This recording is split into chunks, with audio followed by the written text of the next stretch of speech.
तो आज हम स्टार्ट करते हैं हमारी सॉइल साइंस के सीरीज में। आज का हमारा टॉपिक है सॉइल टेक्सोनॉमी, जिसमें हम सॉइल का क्लासिफिकेशन देखते हैं। Different different types of soil जो इंडिया में पाई जाती है, जो पूरे वर्ल्ड में पाई जाती है, आज हम उनको देखेंगे। तो ये क्लासिफिकेशन किस पे बेस्ड है? Seventh approximations, US comprehensive soil classification based on seventh approximations. तो ये यहाँ से क्वेश्चन आता है कि जो सॉइल टेक्सोनॉमी का जो मॉडर्न सॉइल क्लासिफिकेशन है वो किस पे बेस्ड है? तो सेवंथ अप्रोक्सीमेशन पे बेस्ड है, यूएस कॉम्प्रिहेंसिव सॉइल क्लासिफिकेशन है ये। उसके बाद एक और क्वेश्चन आता है कि फादर ऑफ सॉइल टेक्सोनॉमी कौन है? तो father of soil taxonomy doctor D Smith, GD Smith, doctor GD Smith इसके पिता है, फादर ऑफ सॉइल टेक्सोनॉमी के। उसके बाद फिर इस क्लासिफिकेशंस में क्या है, सॉइल को डिफरेंट डिफरेंट टाइप में बांटा गया है। तो इसको सबसे पहले इसका आता है, एक तो ऑर्डर आता है, सबसे हाईएस्ट कैटेगरी क्लासिफिकेशन की, सबसे हाईएस्ट कैटेगरी है ऑर्डर की।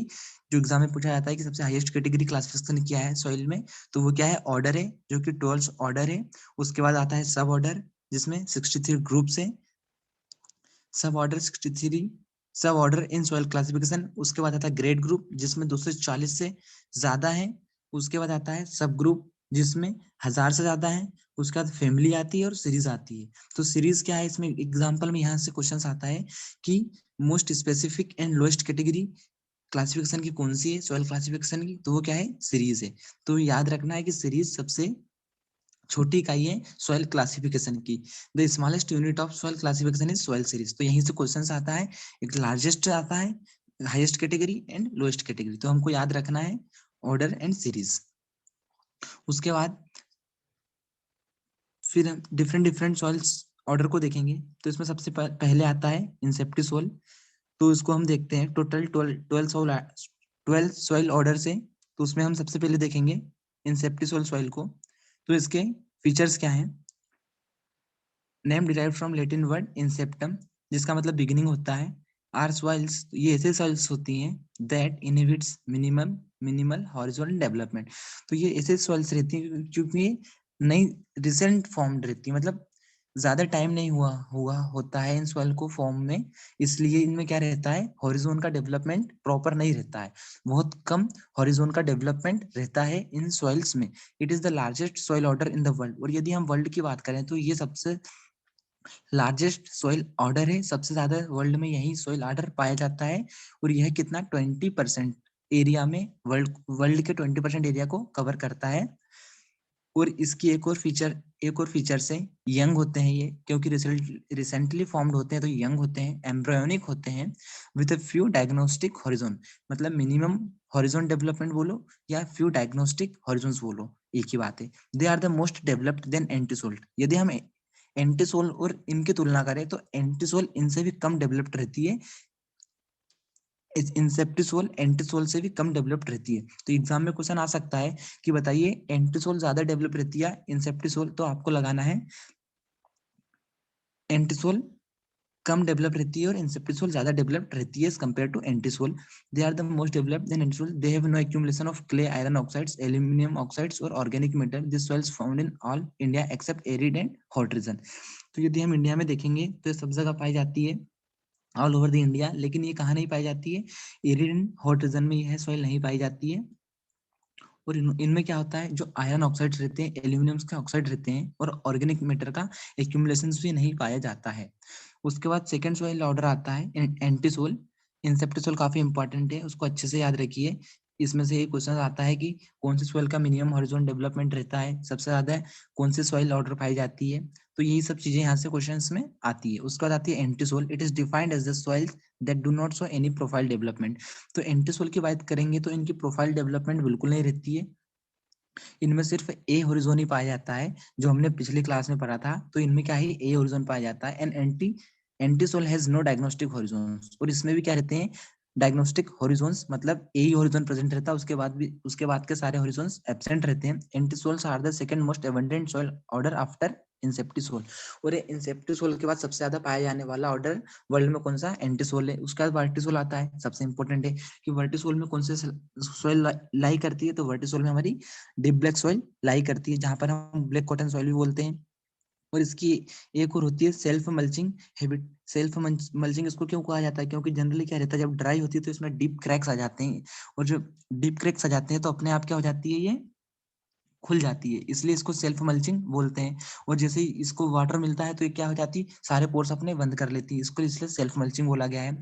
अ vertical soil is soil in which there is a high content of expansive clay known as montmorillonite. और हमने पिछले क्लास में ये भी देखा था कि वर्टिकल सॉइल में जो ब्लैक सॉइल रहती है उसमें सबसे ज्यादा कौन सा मिनरल पाया जाता है, उसमें सबसे ज्यादा मोंटमोरिलोनाइट मिनरल पाया जाता है, that forms deep cracks in dryer seasons और ईयर्स। और इसी में क्या हो जाते हैं, जब ड्राई हो जाती है, जब सूख जाती है, तो इसमें क्या हो जाते हैं, ड्राई डीप क्रैक्स आ जाते हैं, क्रैक्स आ जाते हैं। और वर्टिसोल सॉइल्स या डीप ब्लैक सॉइल को हम क्या बोलते हैं, सेल्फ टेलिंग सॉइल भी बोलते हैं। उसके बाद आती है oxisol. It occurrence in tropical forest. और ये कहाँ पाई जाती है, जहाँ पर ट्रॉपिकल एरिया में जो फॉरेस्ट रहते हैं ना, वहां पर सॉइल पाई जाती है। They are classified as ferrosol, some oxisol have been previously classified as laterite soil. The main process of soil formation oxasols are weathering, humification and pedotermation। तो इसकी जो मेन प्रोसेस रहती है ना ऑक्सीसोल की, वो क्या रहती है, 3 प्रोसेस बनती है। एक तो वेदरिंग ऑफ रॉक से, हमने देखा है कि सॉइल कैसे बनती है, वेदरिंग ऑफ रॉक से बनती है, जो कि सारी सॉइल बनती है। ह्यूमिफिकेशंस, दूसरा आता है पेडोटर्मेशन। तो पेडोटर्मेशन क्या होता है, जब सॉइल की मिक्सिंग होती है ना नेचुरल प्रोसेस के द्वारा, उसी को हम क्या बोल देते हैं, पेडोटर्मेशन बोलते हैं। Due to animals found in humid area. और ये कहाँ पाई जाती है, ह्यूमिड एरिया में पाई जाती है, क्योंकि यहाँ पे ट्रॉपिकलियन फॉरेस्ट दिया है, तो यहाँ पे जनरली ह्यूमिड एरिया भी रहता है, इसलिए ह्यूमिड एरिया में पाई जाती है। They are defined as soils containing at all depth. और ये सारी की सारी आपको प्रोफाइल, यदि सॉइल प्रोफाइल देखोगे तो आपको डीप डेप्थ तक भी ये सॉइल मिलती है। ऑक्सीसोल आर ऑलवेज रेड और येलोइश कलर। और यदि हम ऑक्सीसोल का कलर देखेंगे तो कैसा रहता है, इसका रेड या येलोइश कलर रहता है, due to high content of iron and aluminium oxides and hydroxide. तो इसका रेड कलर काय के लिए ज्यादा रहता है, higher concentration of iron and aluminium oxides and hydro oxides. ठीक है। उसके बाद आती है alfi soil. Alfi soils, alfi sols forms in semi arid to humid areas. तो ये सॉइल कहाँ है, semi arid to humid area में पाई जा रही थी, लेकिन ऑक्सीसोल्स कहाँ पाई जा रही थी, ह्यूमिड एरिया में ही पाई जा रही थी। Typically under a hardwood forest cover, they have a clay enriched subsoils and relatively high native fertility। और ये क्या रहती है, इनमें क्ले की कंटेंट ज्यादा रहती है इनके सबसॉइल्स में, and relatively high native fertility. और इन सॉइल्स की जो अल्फी सॉइल रहती है, इनकी फर्टिलिटी भी अधिक रहती है। Aluminium refers to, alf refers to aluminium and iron refers to and iron. Because of their productivity and abundance, the alpha soil represents one of the more important soil order। और क्योंकि उनकी fertility ज्यादा होती है इन soil में, aluminium और iron की अधिकता होती है अल्फा सॉइल में भी, और इनकी फर्टिलिटी एंड प्रोडक्टिविटी भी अच्छी होती है, इसलिए इंपॉर्टेंट बहुत होती है एग्रीकल्चर पॉइंट ऑफ व्यू से। सेकेंड में आती है और एक और खासियत होती है, दे हैव एटलीस्ट 35% वेस्ट सेचुरेशन। और इन सॉइल का क्या रहता है, वेस्ट सेचुरेशन कम से कम 35% इन सॉइल का वेस्ट सेचुरेशन होता है। तो वेस्ट सेचुरेशन क्या रहता है कि जो हमारे जो cation exchange capacity percentage of total CEC, जो हमारी टोटल सीईसी रहते ना, उसमें से कैल्शियम मैग्नीशियम पोटेशियम सोडियम ने कितनी स्पेस ऑक्यूपाई की है टोटल सीईसी में से, उसी को हम क्या बोलते हैं, वेस्ट सेचुरेशन बोलते हैं। ठीक है। उसका histosol, Greek word histos means tissue. Hello sir. हाँ, सर ये बेस सैचुरेशन को रिपीट कर दीजिए प्लीज सर। ये वेस्ट सिचुएशन क्या होता है, जो कि हमारे केटायन एक्सचेंज कैपेसिटी रहती है ना, उसमें से हमारे टोटल बेसिस मतलब कैल्शियम मैग्नीशियम पोटेशियम सोडियम कितना पाए जाते हैं, उसी को हम बोलते हैं वेस्ट सेचुरेशन। ठीक है। Okay sir, thank you. Percentage of total CEC occupied by calcium magnesium sodium and potassium. ठीक है ना। अब हम बात करेंगे हिस्टोसोल की। तो हिस्टोसोल में हमको याद रखना है कि जो हमारी ऑर्गेनिक सॉइल आती है उसी को ही हम क्या बोलते हैं, हिस्टोसोल। और इसके अंदर दो सॉइल और आती है, पीट एंड मक सॉइल। तो जो पार्शली डिकम्पोज्ड सॉइल रहती है वो क्या रहती है, पीट सॉइल रहती है, और जो फुली डिकम्पोज्ड सॉइल रहती है उसको हम क्या बोलते हैं, मक सॉइल बोलते हैं। उसके बाद आता है एरिडोसोल। तो एरिडोसोल सॉइल कहाँ पाई जाती है, जो हमारे डेजर्ट एरिया में पाई जाती है, एरिड सॉइल, उसी को हम क्या बोलते हैं, एरिडोसॉइल बोलते हैं, जहां पर हम एग्रीकल्चर अच्छे से नहीं कर सकते, जहां पर हम प्रॉपर क्रॉप की ग्रोथ एंड डेवलपमेंट नहीं देख पाते, जो आसानी से हम दूसरे क्षेत्रों में देख पाते हैं, वहां पर एरिड एरिया में हम क्रॉप की ग्रोथ नहीं देख पाते। उसके बाद आती है स्पोडोसोल। तो जो स्पोडोसॉइल रहती है, यहाँ से क्वेश्चन आता है कि स्पोडोसॉइल कौन से एरिया में पाई जाती है, तो जहाँ पर कूल और ह्यूमिड एरिया रहता है वहीं पर स्पोडोसॉइल पाई जाती है। उसके बाद आती है ultisol soil. Ultisol commonly known as red clay soil. तो जो हमारी रेड क्ले सॉइल होती है उसी को हम अल्टीसोल बोलते हैं। और अल्टीसोल सॉइल में एक इंपॉर्टेंट क्वेश्चन आता है कि इनका बेस सेचुरेशन कितने परसेंट होता है, तो इनका बेस सेचुरेशन 35 से कम होना चाहिए। लेकिन यदि हम वही बात करेंगे एल्फी सॉइल की, तो हमारी एल्फी सॉइल में कितना बेस सेचुरेशन होना चाहिए, कम से कम 15% बेस सेचुरेशन होना चाहिए। लेकिन अल्टी सॉइल की बात करेंगे तो कितना बेस सेचुरेशन होना चाहिए, लेस देन 35% बेस सेचुरेशन होता है अल्टी सॉइल का। ठीक है, और इनका पीएच बेस सेचुरेशन कैसे किसी सॉइल को अफेक्ट करते होगे सर? हाँ सर कैसे किसी सॉइल के मतलब प्रोडक्टिविटी को अफेक्ट करते हैं बेस सेचुरेशन से? बेस सेचुरेशन में क्योंकि इसमें एनायन ज्यादा केटायन हो जाएंगे और इसमें एनायन एक्सचेंज कैपेसिटी कम रह जाएगी, इसलिए सॉइल की प्रोडक्टिविटी अफेक्ट होगी ना। क्योंकि इसमें डोमिनेंट क्या हो जाएगा, बिल्कुल कैल्शियम मैग्नीशियम पोटेशियम और सोडियम ये सब चीजें डोमिनेंट हो जाएगी, तो मतलब ये बेसिसिटी इंक्रीज कर देगी सॉइल की। Okay okay sir. ठीक है, सर बेस सेचुरेशन का मीनिंग बता दीजिए फिर से। बेस सेचुरेशन मतलब जो भी हमारे टोटल केटायन एक्सचेंज है ना, उसमें से कैल्शियम मैग्नीशियम पोटेशियम और सोडियम का कंटेंट कितना है, कितना परसेंटेज है, उसी को हम बोलते हैं बेस सेचुरेशन। ठीक है, ओके सर, ओके। ठीक है। तो अल्टीसोल सॉइल में क्या होना चाहिए, हमारा बेस सेचुरेशन 35 से कम रहता है अल्टीसोल सॉइल। उसके बाद हम मोलिसोल सॉइल की बात करेंगे। Mollisols are formed in semi arid to semi humid area. तो semi arid to semi arid humid area में कौन सी पाई जाती है, मोलिसोल पाई जाती है, टिपिकली अंडर ग्रासलैंड कवर। और जहाँ पे ग्रासलैंड ज्यादा कवर होता है वहीं पर मोलिसोल सॉइल पाई जाती है। और इनका बेस सेचुरेशन कितना होता है, 50% से ज्यादा होता है। और ये कैसी सॉइल होती है, बेस रिच सॉइल होती है, क्योंकि इसका बेस सेचुरेशन 50% से ज्यादा है। और हमने बेस सेचुरेशन में देखा है क्या है, टोटल बेसिस कितने हैं सीईसी में, कैल्शियम मैग्नीशियम पोटेशियम सोडियम, उसी को हम क्या बोलते हैं, बेस सेचुरेशन बोलते हैं।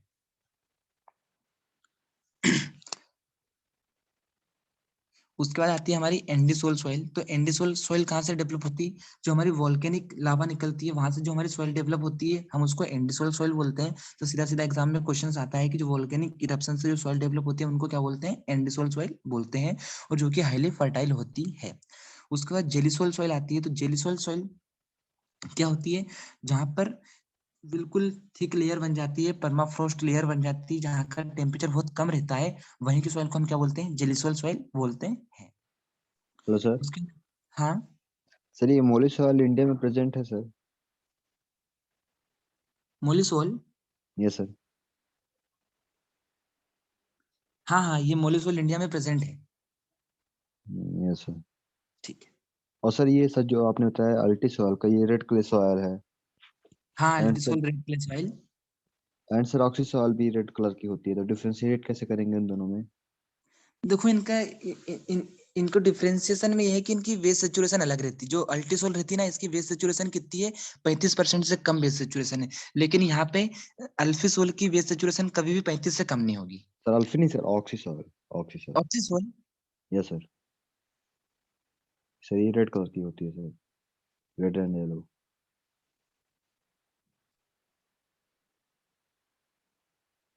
ठीक है, मैं इसका आपको अभी देख के बता दूंगा नेक्स्ट क्लास में, या प्रोवाइड कर दूंगा। ठीक है ना, ओके बाद सर। में देखते हैं इसको।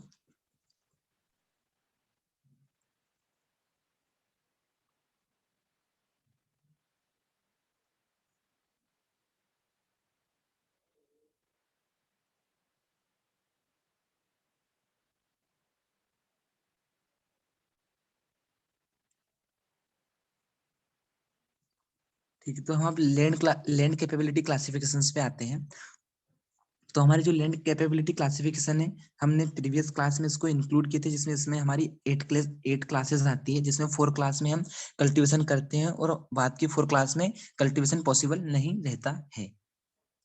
तो इसमें इंपॉर्टेंट है हमारा लैंड कैपेबिलिटी क्लासिफिकेशन में एग्जाम में क्लास का कलर पूछते हैं तो हम इसमें कलर देख लेते हैं कि जो हमारी क्लास फर्स्ट रहती है उसका लाइट ग्रीन कलर होता है, जो हमारी क्लास सेकंड रहती है उसमें येलो कलर रहता है। इसको आप अच्छे से याद कर लीजिए कलर को, क्योंकि एग्जाम में बहुत बार यहाँ से क्वेश्चन आता है कि क्लास 1 का कलर कौन सा रहता है, क्लास सेकंड का कलर कौन सा रहता है, क्लास थर्ड का कलर कौन सा रहता है।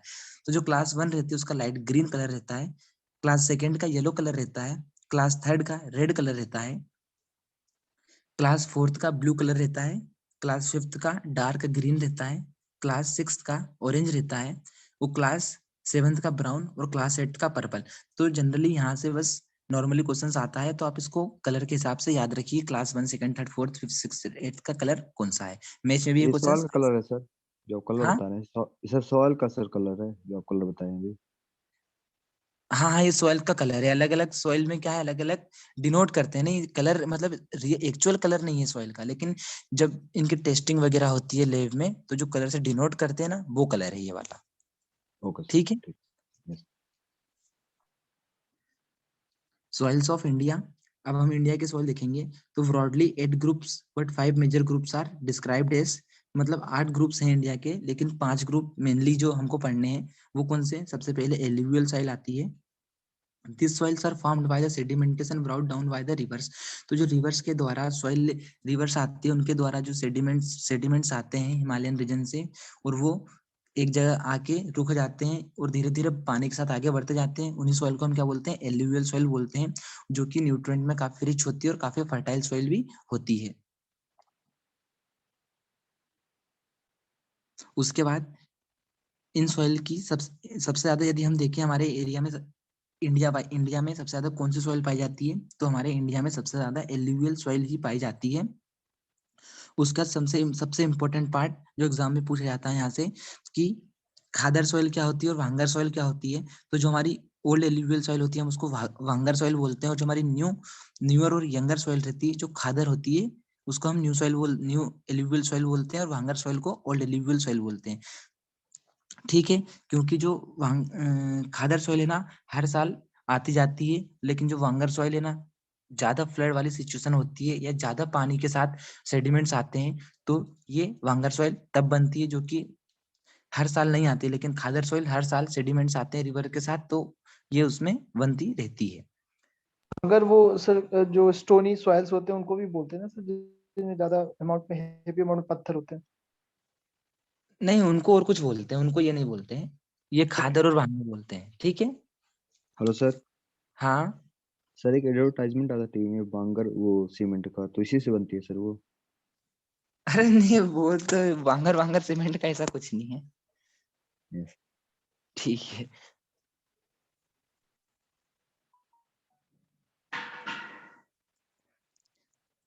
वो जो हम जो अभी आगे देखेंगे वो आने वाला है, जो आप कंकड़ पत्थर वाली बात कर रहे हैं वो सॉइल्स आगे आएगी, वो हम आगे देखेंगे अभी। ठीक है।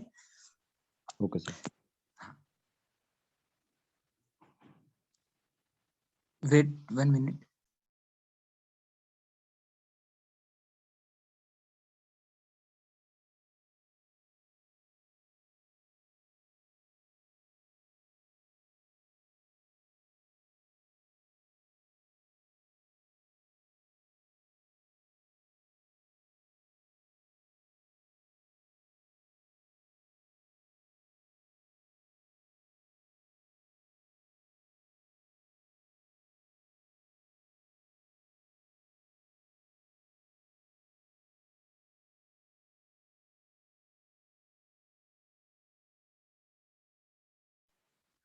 हेलो। सर तो ठीक है, आप ये खादर और वांगर को याद रखिए, एग्जाम में यहीं से क्वेश्चन आता है कि न्यूअर ओल्ड एल्यूवियल सॉइल को क्या बोलते हैं एंड ओल्डर एल्यूवियल सॉइल को क्या बोलते हैं। ठीक है। हाँ, ये भाबर वाला एरिया आ गया। Along the Shivalik foothill there are alluvial fans having coarse often pebbly soils, this zone is called Bhabar. तो भाबर जोन क्या होता है, जो कि शिवालिक फुटिल मतलब शिवालिक शिवालिक पहाड़े उसके नीचे का एरिया रहते हैं, जहां पर हिमालय से बड़े बड़े पत्थर आते हैं, बड़े बड़े कंकड़ आते हैं।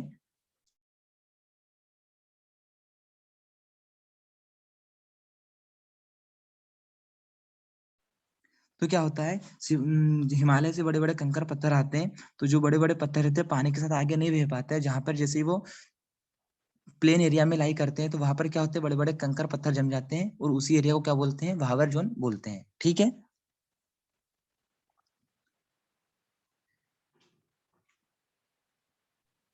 Yes sir. और जयपुर आता है तराई तराई रीजन। तो थोड़ा थोड़ा भावर के, जैसे भावर के बाद हम आगे आगे रीजन जाएंगे तो उसको क्या बोलते हैं, तराई रीजन। जहां पर क्या होती है, गीली और दलदली मिट्टी पाई जाती है, उस एरिया को हम तराई रीजन बोलते हैं। जो Terai soils are rich in nitrogen and organic matter but are deficient in potash. जो तराई सॉइल होती है नाइट्रोजन और ऑर्गेनिक मैटर रिच होती है, लेकिन पोटास में डिफिशियंस होती है।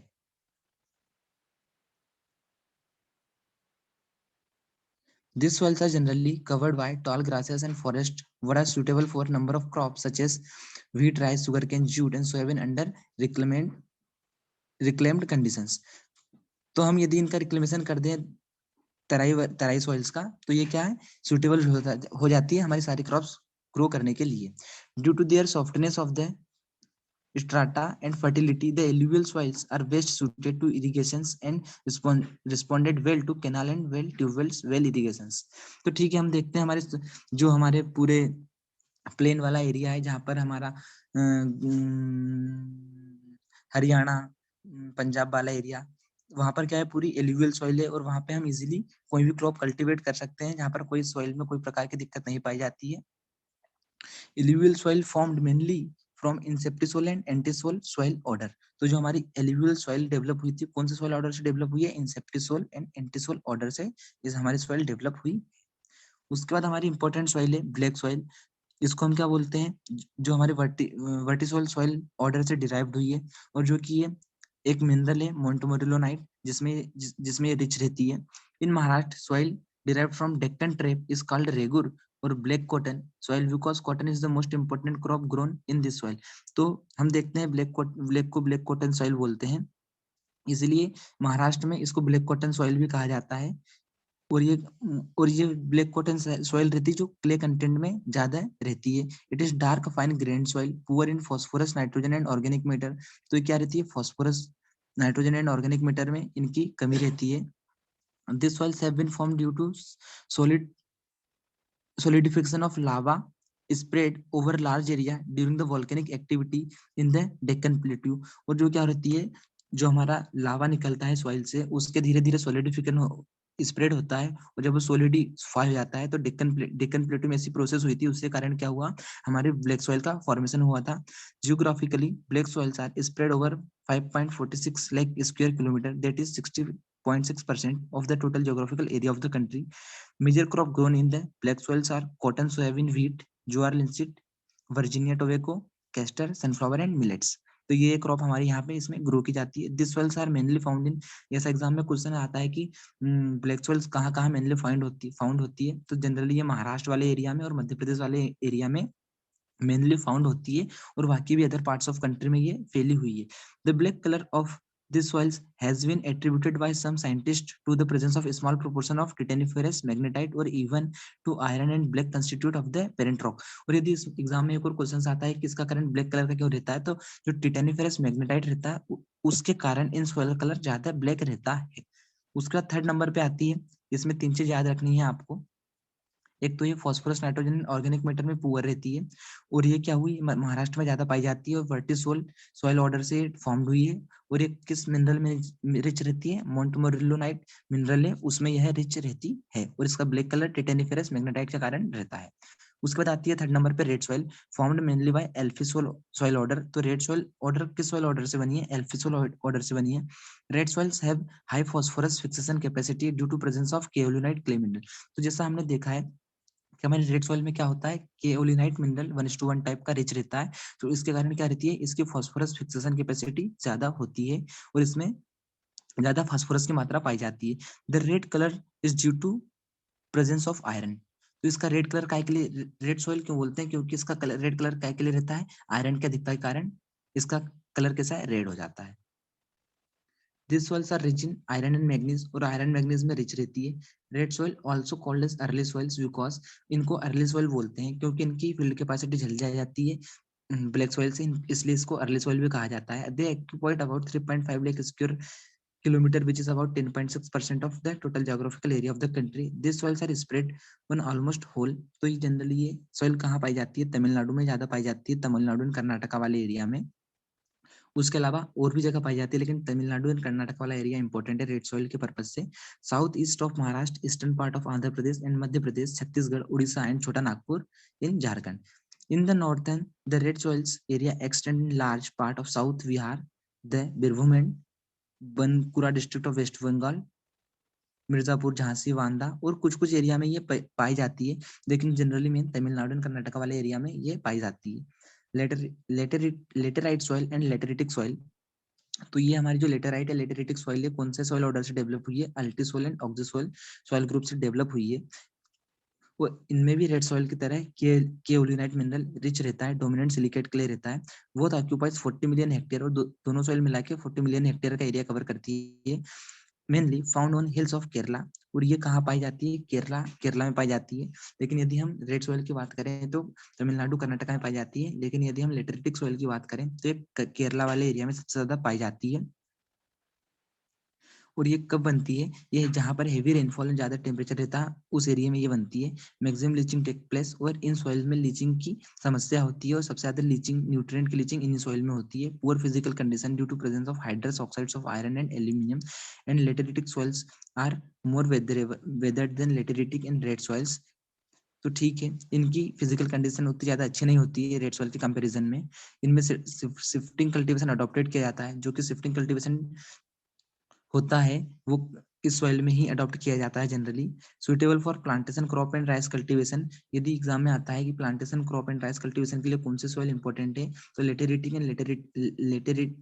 एंड लेटेरिटिक सॉइल इंपॉर्टेंट है, क्योंकि इन सॉइल्स का पीएच भी काफी कम रहता है, जो कि राइस क्रॉप के लिए सुटेबल रहता है। Laterite soils is formed under conditions of high temperature and heavy rainfall with alternate wet and dry season.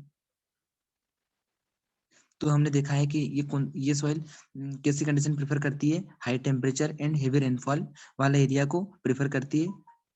ठीक है, this soils mainly content iron oxides which gives them characteristics pink और red colour. This soil mainly content iron oxides which gives them, तो इनमें भी iron के oxides अधिक पाए जाते हैं, इसलिए इनका कलर कैसा होता है? पिंक और रेड कलर का होता है। This soils are found in central, eastern and south India. This are residual soils formed from basalts and have high specific gravity. These soils are mostly composed as calcite deposition. तो ठीक है, इसमें भी ज्यादा कुछ इंपॉर्टेंट नहीं है, हमको याद रखना है कि जो लेटेराइट एंड लेटेरिटिक सॉइल से किससे डेवलप हुई है? अल्टीसॉइल एंड एक्सोसॉइल ग्रुप से डेवलप हुई है, और इनका एरिया सबसे ज्यादा कहाँ है? केरला में पाया जाता है, और हाई रेनफॉल और हाई टेम्परेचर वाले एरिया में इस प्रकार की सॉइल बनती है, और प्लांटेशन क्रॉप और राइस कल्टीवेशन के लिए लेटेराइट एंड लेटेरिटिक सॉइल सुटेबल होती है। ठीक है, उसके बाद हम बात करेंगे डेजर्ट सॉइल की।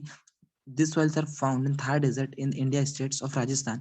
This soil is formed from arid conditions with especially negligible rainfall. तो ये soil कहाँ डेवलप होती है? जहाँ पर रेनफॉल कम होती है वहीं पर ये soil डेवलप होती है। This type of soil is highly pervious and has a low density. It requires densifications to increase its wearing capacity and shearing strength. Commonly recognized plant that grow in these soils are cacti. तो जो हम cactus generally हम देखते हैं जो हमारे arid region रहते हैं, वहां पे कौन से प्लांट ग्रो होते हैं? कैक्टस प्लांट होता है, वही जनरली क्या होता है? इस सॉइल्स में ग्रो होता है। अब हम देखने वाले हैं soil fertility and soil productivity. Soil fertility और सॉइल फर्टिलिटी क्या है? तो सॉइल फर्टिलिटी क्या है? सॉइल की ऐसी कैपेसिटी जो सारे के सारे क्रॉप को न्यूट्रिएंट प्रोवाइड करवा सके, वो क्या होती है? सॉइल फर्टिलिटी होती है। लेकिन सॉइल प्रोडक्टिविटी क्या होती है? सॉइल की वह कैपेसिटी जो न्यूट्रिएंट तो प्रोवाइड करवा सके, लेकिन न्यूट्रिएंट प्रोवाइड करवाने के साथ वह एक प्रॉपर यील्ड भी प्रोवाइड कर सके, उसी को हम सॉइल प्रोडक्टिविटी बोलते हैं। कहीं क्या रहता है? कोई सॉइल प्रोडक्टिव तो रहती है, लेकिन कोई सॉइल प्रोडक्टिव नहीं, कोई सॉइल रहती है सॉइल फर्टाइल तो रहती है, लेकिन वहीं कहीं ऐसी सॉइल रहती है जो सॉइल प्रोडक्टिव नहीं रहती है। तो सॉइल फर्टिलिटी इन सेंस, यदि हम देखते हैं कि हमारे एक जगह की सॉइल फर्टाइल तो है, लेकिन वहाँ की टोपोग्राफी या वहाँ की क्लाइमेट कंडीशन सूटेबल नहीं है क्रॉप प्रोडक्शन के लिए, तो वह सॉइल फर्टिलिटी में गिना जाएगा, क्योंकि सॉइल की वह कैपेसिटी तो है कि वो प्लांट को न्यूट्रिएंट पहुंचा सके, लेकिन due to environment condition, topography conditions, तो उसके कारण क्या है? वहां पर हम प्रोडक्शंस नहीं ले पाते। लेकिन सॉइल प्रोडक्टिविटी क्या है, सॉइल के पास न्यूट्रिएंट प्रोवाइड करने की क्षमता भी होना चाहिए और वहां पर हमको यील्ड भी मिलना चाहिए, एक फेवरेबल इन्वायरमेंट मिलना चाहिए, एक फेवरेबल टोपोग्राफी रिलीफ मिलना चाहिए। वहीं पर हम क्रॉप की क्या कर सकते हैं, यील्ड ले सकते हैं, तो उसी को हम क्या बोलते हैं, सॉइल प्रोडक्टिविटी बोलते हैं। तो ये हमारा बेसिक डिफरेंस था soil fertility and soil productivity में। उसके बाद आता है ह्यूमस। तो ह्यूमस क्या होता है, जो हमारा ऑर्गेनिक प्रोडक्ट और ऑर्गेनिक मैटर का जो एंड प्रोडक्ट रहता है उसी को हम ह्यूमस बोलते हैं। Humus is a complex and rather resistance mixture of brown और dark brown amorphous and colloidal substance modified from the original tissue and synthesized by the various soil organisms. Humus contain 40 से 45% lignin and 30 से 33% protein. तो हमारा जो organic matter का and product होता है ना वो ह्यूमस होता है। जो हमारा ऑर्गेनिक मैटर फाइनली डिकम्पोज हो जाता है तो क्या बनता है, ह्यूमस कहलाता है वो। और इसमें क्या रहता है, 40 से 45% लिग्निन रहता है और 30 से 33% क्या रहता है, प्रोटीन रहता है। तो एग्जाम में आता है कि ह्यूमस में लिग्निन कितना परसेंट रहता है, तो 40 से 45% लिग्निन रहता है एंड 30 से 33% क्या रहता है, इसमें प्रोटीन रहता है। Hence humus is called as ligno protein complex, इसलिए इसको लिग्नो प्रोटीन कॉम्प्लेक्स कहते हैं। यदि हम देखे जाएंगे CN रेशो की बात करेंगे, इसमें CN रेशो में ह्यूमस में कितना रहता है, 10:1 रहता है। उसके बाद CN ratio of normal, CN ratio मतलब कार्बन टू नाइट्रोजन रेशो, तो कार्बन नाइट्रोजन रेशो ह्यूमस का 10:1 रहता है। यदि कार्बन नाइट्रोजन यदि हम नॉर्मल सॉइल की बात करें तो इसमें 12:1 रहता है। उसके बाद carbon nitrogen ratio of legumes की बात करेंगे तो इसमें 20:30:1 रहता है। FYM की बात करेंगे तो ये इंपॉर्टेंट है, ऑर्गेनिक सॉइल का, ह्यूमस का और जो नॉर्मल सॉइल है हमारी उसका, और FYM का। तो हमारे FYM का एग्जाम में क्वेश्चन आता है कि CN रेशो FYM का कितना है, तो 20:30:1 है। आप इसको अच्छे से याद रखिए। एक और क्वेश्चन आजकल और आने लग गया, CN ratio of micro organism का CN रेशो कितना है, तो 4:1 to 9:1 होता है। उसके बाद CN ratio of crop straw का CN रेशो काफी ज्यादा होता है, अलग अलग क्रॉप के लिए अलग अलग रहता है। मेज के लिए रहता है 60:1, सोरगम मेज के लिए रहता है 80:1, सोरगम की बात करें तो उसके लिए 60:1 रहता है। तो मतलब अलग अलग क्रॉप के लिए अलग अलग वेरी करता है, 60 से 80:1 वेरी करता है। तो इसमें सबसे ज्यादा इंपॉर्टेंट है हमारा ह्यूमस का, FYM का, नॉर्मल सॉइल का भी पूछते हैं तो 12:1 है, और माइक्रो ऑर्गेनिज्म का, ये 4-5 का बहुत ज्यादा इंपॉर्टेंट है। एग्जाम में यहाँ से क्वेश्चन डेफिनेटली आता है। Hello sir. हाँ सर ह्यूमस एंड कंपोस्ट में डिफरेंस क्या है सर? देखो, कंपोस्ट क्या रहता है कि मतलब फुली फुली डिकम्पोज नहीं रहता है वो। यस। हाँ, ह्यूमस। लेकिन जो हमारे ह्यूमस रहता है ना, एंड प्रोडक्ट है, मतलब आप इसके आगे उसकी फर्दर डिकम्पोजिशन हो ही नहीं सकता। ठीक है, तो ये एंड प्रोडक्ट है, जो हमारा ऑर्गेनिक मैटर रहता है ना उसका एंड प्रोडक्ट है। तो सर गोबर की खाद से हम ह्यूमस बना सकते हैं? हाँ, ह्यूमस बन जाता है सॉइल में वो। अच्छा। एंड प्रोडक्ट जब होता है फाइनली, जब डिकम्पोजिशन की फाइनल स्टेज आ जाती है ना, उसी को हम क्या बोलते हैं, ह्यूमस बोलते हैं। ठीक है, ओके सर, थैंक यू।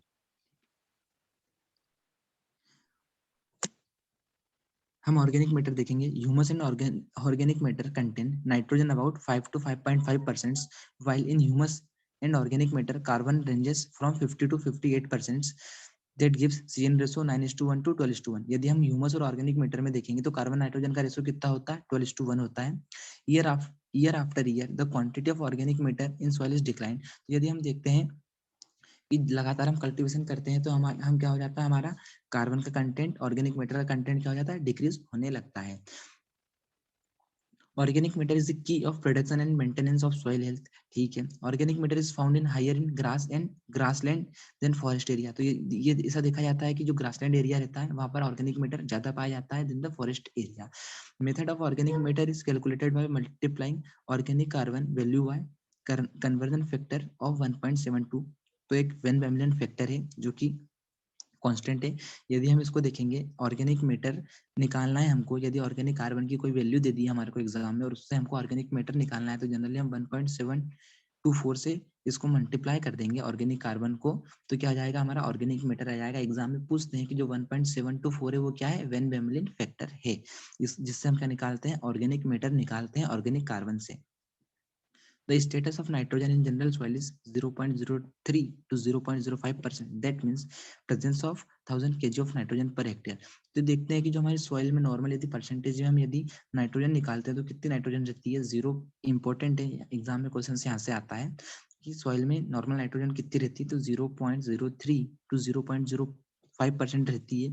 और यदि हम इसको केजी में देखें तो इसकी केजी कितनी हो जाती है पर हेक्टेयर में। यदि हमको नाइट्रोजन देखना चाहते हैं हमारे सॉइल में कितनी नाइट्रोजन है, तो ये 1000 हो जाती है, 1000 KG nitrogen per hectare.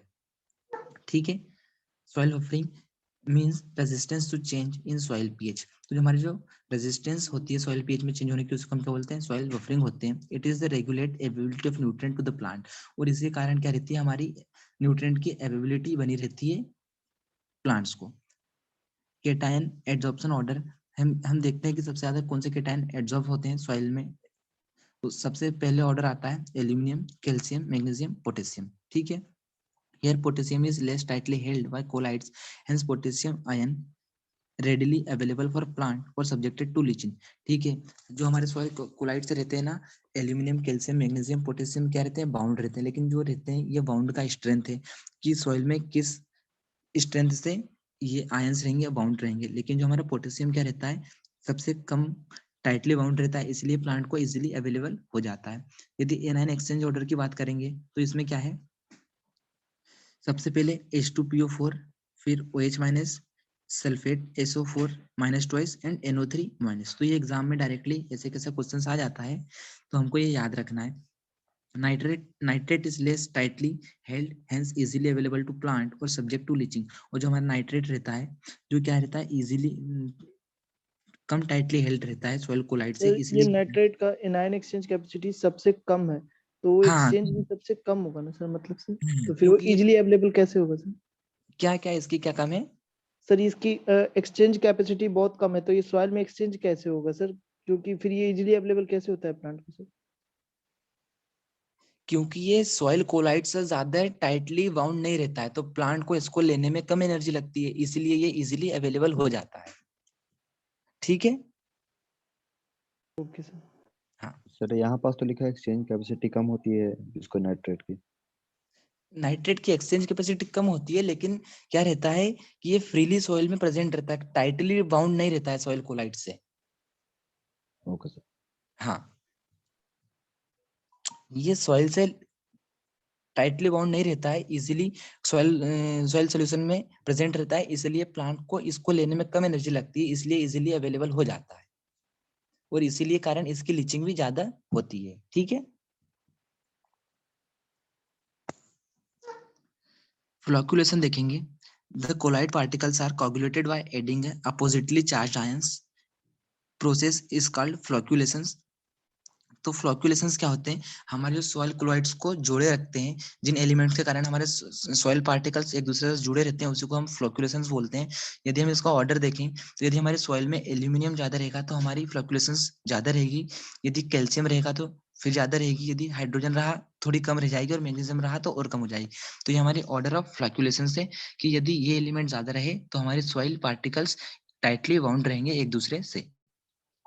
Sequence of availability और एब्जॉर्प्शन ऑफ न्यूट्रिएंट, यदि हम देखें जाएगी अवेलेबिलिटी और एब्जॉर्प्शन ऑफ न्यूट्रिएंट, तो हमारे सबसे ज्यादा कौन सी अवेलेबिलिटी रहती है, नाइट्रोजन की रहती है, फिर पोटेशियम की रहती है, और फिर फास्फोरस की रहती है।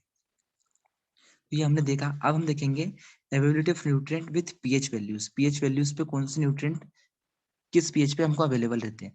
तो जो हम देखते हैं लेस देन 6 पीएच पे हमको एल्यूमिनियम, आयरन, मैग्नीज, जिंक, जो कि हमारे एसिडिक सॉइल में डोमिनेंट रहते हैं, वो हमारे को इजीली अवेलेबल हो जाते हैं।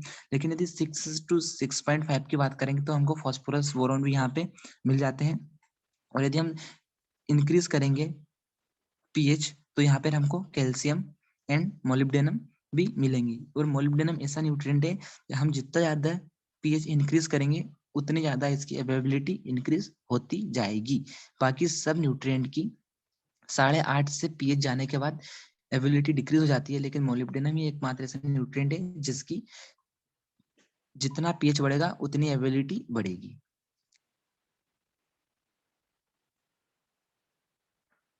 अब हम सॉइल एसिडिटी देखेंगे। एक्टिव एसिड, सॉइल में डिफरेंट डिफरेंट प्रकार की एसिडिटी होती है, तो हम एक्टिव एसिडिटी देखेंगे। As the acidity develop due to presence of hydrogen and aluminium ion in the soil solution. तो हमारा एक सॉइल सॉल्यूशन है, उसमें यदि हाइड्रोजन और एल्यूमिनियम आयन प्रेजेंट है तो उस एसिडिटी को हम क्या बोलेंगे, एक्टिव एसिडिटी बोलेंगे। उसके बाद आती है सेकंड नंबर पे exchange acidity. As the acidity develop due to the H+ and aluminium ions adsorb on the soil colloid, और जब सॉइल कोलाइड्स पे एल्यूमिनियम एंड हाइड्रोजन एड्सॉर्ब हो जाएंगे सॉइल कोलाइड्स पर, तब उस टाइम पे जो हमारी एसिडिटी डेवलप होगी उसको हम बोलेंगे एक्सचेंज एसिडिटी। तो एग्जाम में क्वेश्चंस आते हैं कि जब सॉइल कोलाइड्स पे एड्सॉर्ब हो जाते हैं H+ एंड Al+ आयन, तो कौन सी एसिडिटी होती है, तो वो एक्सचेंज एसिडिटी होती है। और जब वो सॉइल सॉल्यूशन में प्रेजेंट रहते हैं H+ और Al3+, तो वो कौन सी एसिडिटी होती है, तो वो हमारी एक्टिव एसिडिटी होती है। In acidic soil concentrations of iron, magnesium, aluminum and hydrogen ion increases and the concentration of phosphorus, molybdenum, nitrogen, potassium, sulfur decreases। ठीक है, तो जब हमारी सॉइल की क्या हो जाएगा, एसिडिक सॉइल में iron, magnesium, aluminium, hydrogen ion का कंसंट्रेशन बढ़ेगा और phosphorus, molybdenum, nitrogen, potassium and sulphur का कंटेंट क्या हो जाएगा, डिक्रीज हो जाएगा। प्रॉब्लमेटिक सॉइल्स ऑफ इंडिया, तो यहाँ से भी क्वेश्चन आता है प्रॉब्लमेटिक सॉइल्स ऑफ इंडिया। तो हमें तीन प्रकार के प्रॉब्लमेटिक सॉइल है, एक एसिड सॉइल है, उसके बाद सलाइन सॉइल और अल्कलाइन सॉइल। तो हम पढ़ते हैं एसिडिक सॉइल को। Highest acidic soils are found in West Bengal. Acidic soil क्या होती है, जहाँ पर पीएच हमारा 6 से कम हो जाता है, 7 से कम हो जाता है, जो उस 6 से कम हो जाता है तो हमारी सॉइल क्या हो जाती है, एसिडिटी शो करने लगती है, इसलिए हम उसको क्या बोलते हैं, एसिड सॉइल बोलते हैं। Highest acidic soils found in West Bengal, north east states, Odisha, Tamil Nadu and Bihar. Acidity due to adsorptions of H+, aluminium, Fe2+, Mn2+ ions on soil colloids. तो इनके कारण हमारी एसिडिटी डेवलप होती है। इसको मैनेजमेंट के लिए हमको क्या करना चाहिए, use of agricultural liming material such as oxide, hydroxides, carbonates and calcium. तो हमारे को इसको रिक्लेम करने के लिए हमको बेसिक मटेरियल डालना चाहिए। तो इसके कारण क्या हो जाती है, हमारी ये मेंटेन हो जाती है सॉइल एसिडिटी। तो जो लाइमिंग मटेरियल रहते हैं जैसे oxide, hydroxides, carbonate of calcium and magnesium and use of rock phosphate, press mud, तो इसके कारण क्या हो जाती है, हमारी सॉइल की एसिडिटी डिक्रीज हो जाती है। तो एग्जाम में क्वेश्चन आता है रॉक फॉस्फेट, प्रेस मड और लाइम का हम यूज करते हैं, वो कौन से सॉइल को रिक्लेम करने के लिए यूज करते हैं, तो हम एसिडिक सॉइल को रिक्लेम करने के लिए इन मटेरियल का यूज करते हैं। सेकंड नंबर पे आती है हमारी सेलाइन सॉइल। तो सेलाइन सॉइल क्या होती है, found white crust of salts.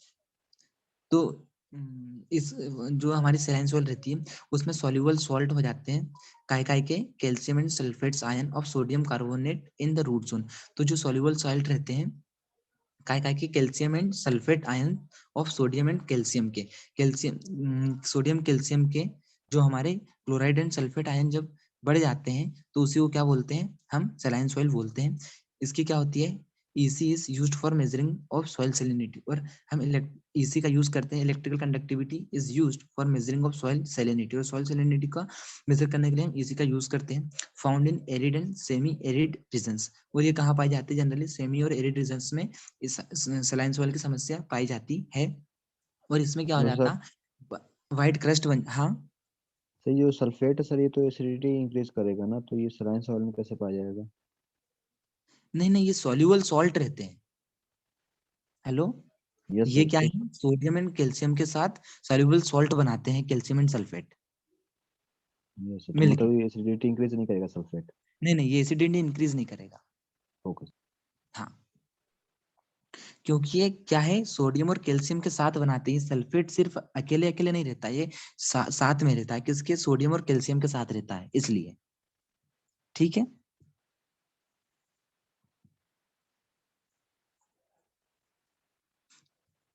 उसके बाद इसमें क्या होता है, found white crust of salt hence called white alkali और सोलन चौक। और सलाइन सॉइल को हम क्या व्हाइट अल्कली सॉइल भी बोलते हैं और सोलन चौक भी बोलते हैं, क्योंकि इस पे क्या है, एक व्हाइट लेयर बन जाती है अर्थ सरफेस, वो सॉइल सरफेस पर, इसीलिए हम इसको क्या बोलते हैं, व्हाइट अल्कली या सोलन चौक सॉइल बोलते हैं। अब इसका रिक्लेमेशन के लिए क्या करते हैं, हम इसके रिक्लेमेशन के लिए जनरली हम क्या करते थे, फ्लडिंग कर देते हैं, क्योंकि ये सॉल्युबल सॉल्ट रहते हैं तो आसानी से क्या हो जाएंगे, लीच डाउन हो जाएंगे सरफेस से। तो जनरली हम लीचिंग कर देंगे तो क्या हो जाएगी, इनकी टॉक्सिसिटी रिड्यूस हो जाएगी, जिसके कारण ये रूट सरफेस से नीचे चले जाएंगे तो इनकी टॉक्सिसिटी रिड्यूस हो जाएगी। तो जनरली हम फ्लडिंग करेंगे या लीचिंग कर देंगे तो इसके कारण क्या हो जाएगा, इसकी प्रॉब्लम समस्या दूर हो जाएगी। और कौन से पानी से यूज करेंगे, हम सलाइन या अल्कलाइन वाटर का यूज नहीं करेंगे, हम जो नॉर्मल इरिगेशन वाटर होता है जिसका pH 7 के आसपास रहता है, हम उसी से जब इरिगेशन करेंगे तो उसी के कारण क्या हो जाएगा, इनकी समस्या दूर हो जाएगी। अल्कलाइन सॉइल होती क्या होते हैं, बोरॉन,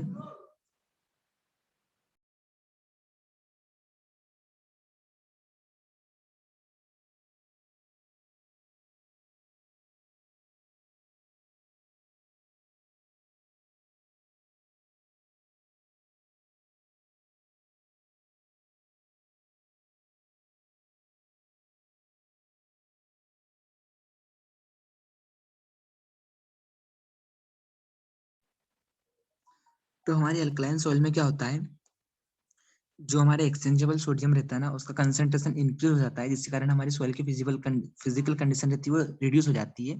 क्यों हो जाती है? क्योंकि हमारी सॉइल में एक्सचेंजेबल सोडियम का कंटेंट इंक्रीज हो जाता है, जिसके कारण क्या हो जाती है, डिफ्लोक्यूलेशन की सिचुएशन बन जाती है सॉइल में। उसके बाद हम देखते हैं alkaline soil, boron, molybdenum and sodium toxicity in alkaline soil. इसमें बोरॉन, मोलिब्डेनम और सोडियम की टॉक्सिसिटी पाई जाती है अल्कलाइन सॉइल में। Black coloured found in semi arid and sub humid area. और जो ब्लैक कलर्ड पाई जाती है किस एरिया में पाई जाती है? Semi arid and sub humid area में, developed due to excess of sodium carbonate and sodium bicarbonates ions in the soil. तो ये काय के जो sodium carbonate and sodium bicarbonate ions रहते हैं ना, इनकी टॉक्सिसिटी हो जाती है सॉइल में। इसके कारण क्या है, अल्कली सॉइल डेवलप हो जाती है। In alkaline soil should be used can and DAP instead of urea. तो हमको इनमें कौन सा फर्टिलाइजर यूज करना चाहिए? कैल्शियम अमोनियम नाइट्रेट जो न्यूट्रल फर्टिलाइजर्स हैं, डीएपी और डायमोनियम फॉस्फेट। तो इन प्रकार के फर्टिलाइजर यूज करना चाहिए इंस्टेड ऑफ यूरिया, क्योंकि यूरिया भी क्या बढ़ाती है, हमारे सॉइल की अल्कलिनिटी को इंक्रीज करती है। इसलिए हमको CAN एंड डीएपी यूज करना चाहिए अल्कलाइन सॉइल में। अब हम इसके लिए रिक्लेमेशन करेंगे। तो रिक्लेमेशन करेंगे तो क्या करेंगे, हम इसका दो चीज डालेंगे, एक तो जिप्सम डालेंगे, आयरन पायराइड डालेंगे, हम इनमें एसिडिक चीज डालेंगे। तो जिप्सम डालेंगे कितने? 8 क्विंटल टन पर हेक्टेयर के हिसाब से हम इसमें जिप्सम डालेंगे। Used for reclamation of sodic और अल्कलाइन सॉइल। जिन अल्कलाइन सॉइल क्या होती है, जिनका पीएच 8.5 से ज्यादा रहता है, लेकिन सलाइन सॉइल क्या रहती है, जिनका पीएच रहता है 8 8.5 से कम रहता है। ऐसे सॉइल को हम क्या बोलते हैं? सलाइन सॉइल बोलते हैं। और जिनका पीएच 8.5 से ज्यादा रहता है उनको हम अल्कलाइन सॉइल बोलते हैं। उसके बाद हम आयरन पायराइड का यूज करेंगे, FeS2 का 12 क्विंटल टन पर हेक्टेयर के हिसाब से। उसके बाद ग्रीन मैन्योरिंग करेंगे। उसके बाद cultivation of salt tolerant crop करेंगे। तो हम कुछ क्रॉप देख लेते हैं जो कि सॉल्ट टॉलरेंट होती है। यदि हम हाई टॉलरेंट क्रॉप के देखेंगे तो कौन कौन सी क्रॉप होती है? बार्ले, ढेंचा, sugar beet, tobacco, cotton, mustard. तो एग्जाम में आती है कि high salt tolerant sir crop कौन कौन सी सर होती है? सर हाँ, अल्कली, अल्कलाइन और सोडिक तीनों मतलब वो एक ही में आते हैं क्या सर? मतलब कि तीनों थोड़े थोड़े अलग, नहीं नहीं, अलग कंफ्यूजन बार अलग। बार होते हैं। हेलो, ये सर ये जैसे सोडिक हो, इसी को सर हम लोग अल्कली भी बोलेंगे और अल्कलाइन भी बोलेंगे सर। अल्कली और सोडिक सॉइल तो क्या होती है हमारी? ये अल्कलाइन सॉइल होती है। जो अल्कलाइन सॉइल होती है ना, उसी का नाम सोडिक सॉइल भी है और उसी का नाम अल्कली सॉइल भी है। ठीक है, अच्छा अच्छा, ओके। तीनों नाम एक ही है। तो इसमें हम जनरली क्रॉप देखेंगे तो हाई सॉल्ट टॉलरेंट क्रॉप कौन सी? तो बार्ले, ढेंचा, sugar beet, tobacco, cotton and mustard. तो ये हमारी कैसी हो गई? हाई सॉल्ट टॉलरेंट क्रॉप हो गई है। यदि मॉडरेट सॉल्ट टॉलरेंट की बात करेंगे तो राइस, सोरगम, पर्ल मिलेट, अरहर, व्हीट, राई एंड ओट। जनरली हमको इसमें याद हाई सॉल्ट टॉलरेंट क्रॉप रखता है, और इसमें सबसे इंपॉर्टेंट वार्ले, ढेंचा एंड शुगर बीट है, क्योंकि एग्जाम में पूछता है कि वार्ले, ढेंचा, शुगर बीट कौन सी क्रॉप है, तो ये हमारी हाई सॉल्ट टॉलरेंट क्रॉप है। और आपको टबेको, कॉटन, मस्टर्ड भी ध्यान रखना है कभी एग्जाम में आ जाए तो। उस उसके यदि हम फोडर क्रॉप की बात करेंगे तो रोड्स ग्रास एंड खुश ग्रास, ये डिफरेंट डिफरेंट प्रकार की ग्रास होती है। तो ये ग्रास भी क्या है, सुटेबल है अपना सॉल्ट टॉलरेंट के लिए। उसके बाद वेजिटेबल की बात करेंगे तो स्पाइनाच, रेफिनस, सुगर बीट और ब्रासिका रेपा। तो ये अभी हमारे लिए वेजिटेबल्स की बात करेंगे तो ये भी हमारी हाई सॉल्ट टॉलरेंट क्रॉप है। फ्रूट क्रॉप की बात करेंगे तो एक तो जनरली एग्रीकल्चरल क्रॉप और फ्रूट क्रॉप आती है। तो फ्रूट क्रॉप में भी सबसे ज्यादा इंपॉर्टेंट डेट पम और फाल्सा आती है। तो ये क्रॉप भी क्या है हमारी, बहुत ज्यादा इंपॉर्टेंट है, क्योंकि ये भी एग्जाम में जनरली आती रहती है कि डेट पम एंड फाल्सा किन एरिया के लिए सुटेबल है। तो ये हमारी सॉल्ट एरिया के लिए, सॉल्ट एरिया के लिए सुटेबल है। In case of saline soil, in case of saline soil, gypsums should not be recommended because sulfate soil increase the salt concentration. तो यदि हम इसको saline soil में नहीं यूज करते हैं, क्योंकि हमारे salt concentration को increase कर देती है, इसके लिए जनरली हम gypsum को कहाँ यूज करते हैं? alkaline soil में यूज करते हैं। Subsequent that influence the plant growth favorable by emulating the soil physicals and physics properties is called soil amendments. तो हमारे soil अमेंडमेंट्स क्या रहते हैं? जो भी हम सॉइल में डालते हैं, जो हमारे सॉइल की physical, chemical and biological conditions को इंप्रूव करते हैं, उसी को हम क्या बोलते हैं? सॉइल है।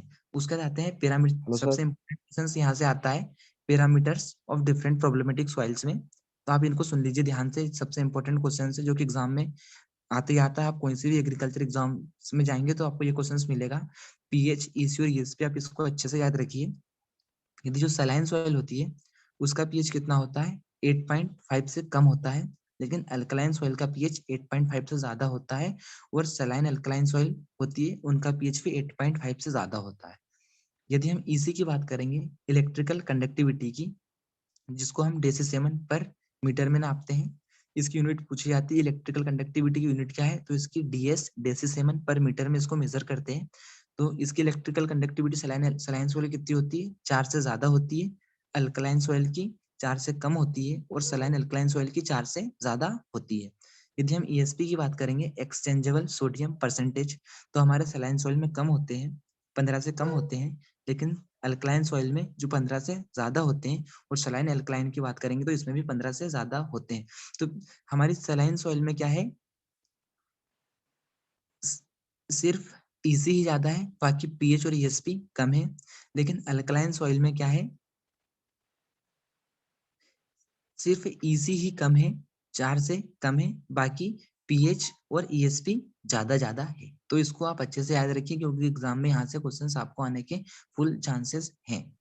उसके हेलो बाद हम सर। बात करें, हाँ सर सलाइन सॉइल में सर जिप्सम का यूज नहीं करते हैं, तो इसको सर ब्रीफ कर दीजिए क्यों नहीं करते हैं।